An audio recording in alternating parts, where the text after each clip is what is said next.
শ্ৰদ্ধাৰ ৰাইজ 1 অক্টোবৰৰ পৰা আশা কৰ্মীৰো দৰমহা বাঢ়িব।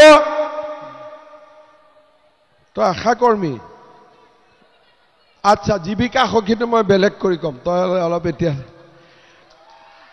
আশা কৰ্মী দৰমহা বাঢ়িব, ৰান্ধনীৰ দৰমহা বাঢ়িব, অংগনবাদীৰ দৰমহা বাঢ়িব, টিউটৰৰ দৰমহা বাঢ়িব আৰু বিদ্যালয়বিলাকৰ প্ৰাদেশিকৰণৰ কাম আমি হাতত ল'ম আৰু জীৱিকা সখী বাইদেউবিলাককো 10,000 দিওঁতে আৰু নতুন পুৰস্কাৰ দিম। ৰখি থাকিলে হ'ল, অলপ ডাউটত থাকিলে হ'ল কি দিব বুলি। ঠিক আছে শ্ৰদ্ধাৰ ৰাইজ, এই 5 বছৰত অসমত যিমান সমস্যা আছিলে মই শেষ কৰাৰ বাবে চেষ্টা কৰিছো।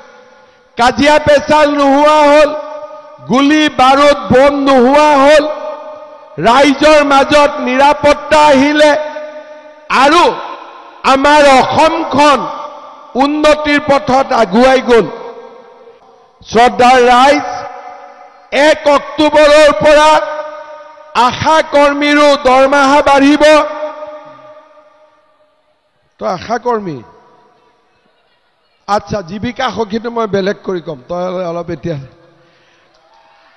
আশা কৰ্মী দৰমহা বাঢ়িব, ৰান্ধনীৰ দৰমহা বাঢ়িব, অংগনবাদীৰ দৰমহা বাঢ়িব, টিউটৰৰ দৰমহা বাঢ়িব আৰু বিদ্যালয়বিলাকৰ প্ৰাদেশিকৰণৰ কাম আমি হাতত ল'ম আৰু জীৱিকা সখী বাইদেউবিলাককো 10,000 দিওঁতে আৰু নতুন পুৰস্কাৰ দিম। ৰখি থাকিলে হ'ল, অলপ ডাউটত থাকিলে হ'ল কি দিব বুলি। ঠিক আছে শ্ৰদ্ধাৰ ৰাইজ, এই 5 বছৰত অসমত যিমান সমস্যা আছিলে মই শেষ কৰাৰ বাবে চেষ্টা কৰিছো।